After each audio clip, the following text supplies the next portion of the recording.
Hi everybody. Well, as you can probably, I don't know if you can see, my suitcases are there. I did unpack. But I tried to do something today that I haven't had to do in 3 years and it failed.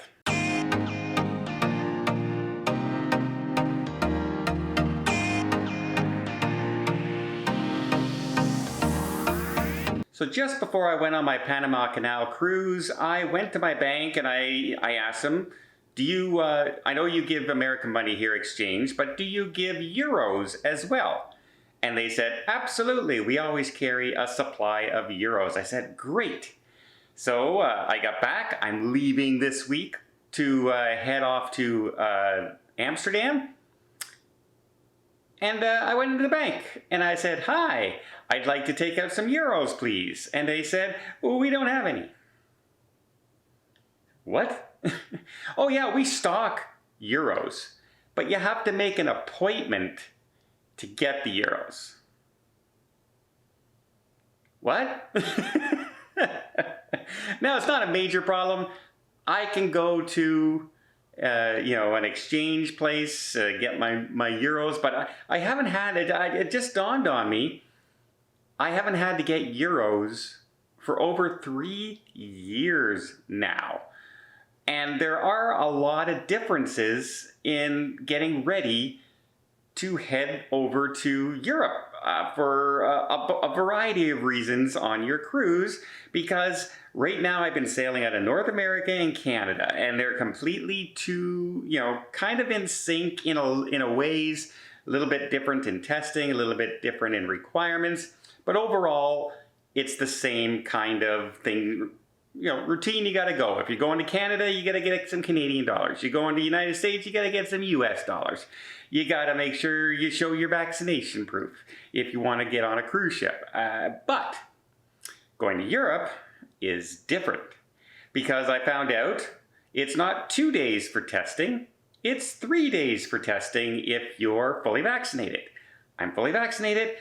That makes it a lot easier for me to get my test for the ship. And I don't even need to take a test to fly to Europe, which is like flying to Canada, but not to the United States. To fly back to the United States, you have to have a test.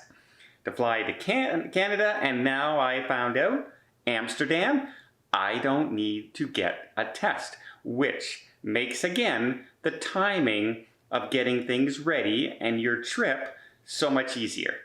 Now, this next trip I'm on is an invite only, and I'm very excited about it. It's the Holland America Rotterdam, and she's finally able to do her naming ceremony. Princess Marguerite's going to be there. She was actually in Ottawa just a couple days ago for a ceremony that was being held here in Ottawa.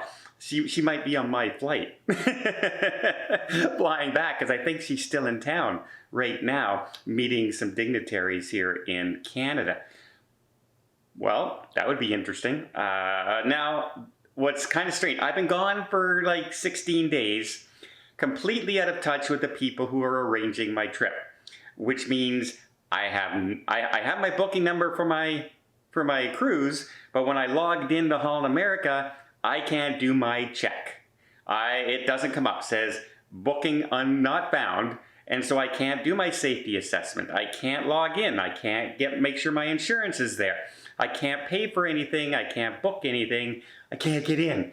So I'm waiting. I tried to call Friday, but I couldn't reach the person I'm trying to reach for this. But yeah, a lot of things that I'm not used to, that I'm used to handling on my own and getting it done and being sure. It's kind of out the window when other people are making the reservations for you.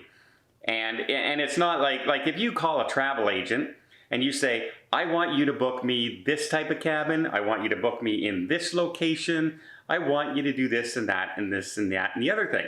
The agent will follow your instructions and do the best they can to get exactly what you want.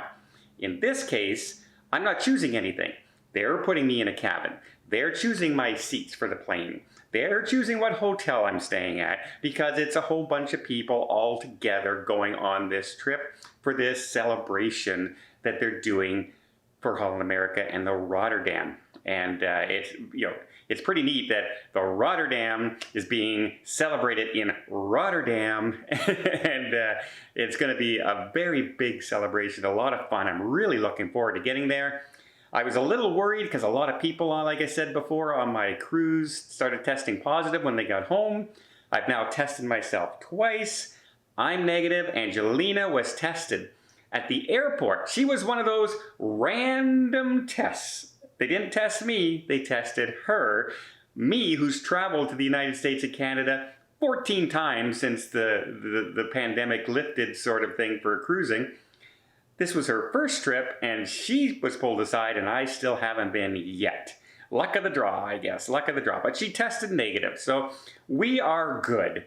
As far as that, she's still going to be here doing the work and following up with the agency stuff and work while I'm on the road, because it could, it's always hit and miss when you're on the road of what kind of your internet's going to be like. Can you answer emails? Can you get things? I don't like doing a lot of work stuff on these cruises because it's not as secure as my office. My office has like 7 different security things to make sure that no one can get into my computer from work. Where when I'm on the road, it's a different story. It's a ship Wi-Fi, it's things like that. So I try always to avoid going in to do any work whatsoever for the security of clients and things like that. So yes, but she'll be here. She'll be able to do all the work, and I'm just getting really excited about this trip. It's only a few days away, but I can't get my money, so I had to make an appointment. I made an appointment to get my euros. Supposed to get them on Wednesday, so I'll let you know if I get that. This morning I had my CT scan. I get my results from that when I get back from either this trip or my Alaska trip, and we'll find out if I need to do anything with that. By the way, I went in for my CT scan, and I had a guy named Mike, and Mike was in the CT operations at the Queensway General Hospital, which is closer to my house now, so sometimes they schedule me there. But what a nice guy. Like, he was really enthusiastic and saying, oh, I'm reading your histories. What kind of cancer did you have? I said, well, I had colon, liver, and lungs. Anything in the liver right now? And I said, no, right now the liver's been clear for about 4 years. He goes, that's fantastic. Like, super excited. And it kind of made my day. He says, oh, we love hearing stories like that because we hear so many bad stories when we come in from our patients, right? That it's really nice when we hear somebody's doing well, especially with the amount of things that I've gone through. And I said, well, I consider myself very lucky to still be here, and I contributed all of it to 2 things: positive attitude, and you guys out there helped me a lot through my roughest times. So positive attitude, support system, that kind of thing, right? My friend Alicia, who moved in with me for about 3 months at my worst time to look after me when I was going through some really rough times. So great there. So support system, positive attitude, and then your doctors. The doctors and nurses here in Ottawa at the General Hospital, the Queensway Carleton Hospital, the Civic Hospital, they've been nothing but amazing. And I say with every bone of my body that the reason I'm still here is because of them. And I thank them every single day. If not in person, just trying to live my life the best I can.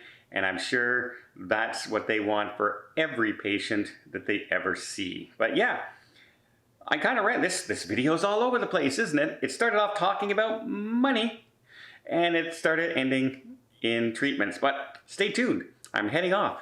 We're going to have a lot of vlogs and a lot of personal stories of what happens at a naming ceremony when you don't do the arranging, somebody else does.